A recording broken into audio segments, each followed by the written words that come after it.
బలవంతుడ నాకేమని పలువురితో నిగ్రహించి పలుకుట మేల, బలవంతమైన సర్పం చలిచీమల చేత చిక్కి చావదే సుమతి అని బద్దెన ఏనాడో పద్యం రాశారు. ఇప్పుడు ఆ పద్యం గుర్తొస్తుంది. మరి నేను మహాబలవంతుణ్ణి, ఇరాన్ని 4 రోజుల్లో ఓడిస్తానని ప్రగల్భాలు పలికిన అమెరికా అధ్యక్షుడు ట్రంప్ ఇజ్రాయిల్ని రెచ్చగొట్టి ఇరాన్పై దాడి చేసి యుద్ధం మొదలుపెట్టాడు. మరి ఇప్పుడు యుద్ధం మొదలుపెట్టి 1 నెల రోజులు దాటింది. మరి ఇరాన్ సుప్రీం లీడర్ ఖమేనీతో పాటు అధికారుల్ని, నాయకులందరినీ చంపేశారు.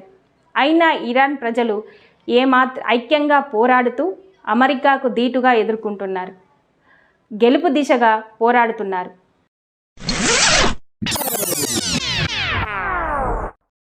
మరోవైపు మహాబలవంతుని అనుకుంటున్న ట్రంప్ యుద్ధోన్మాదాన్ని వ్యతిరేకిస్తూ తన సొంత దేశంలోనే 50 రాష్ట్రాలలో 3,100 ప్రదేశాల్లో లక్షలాది మంది నిరసన తెలుపుతున్నారు.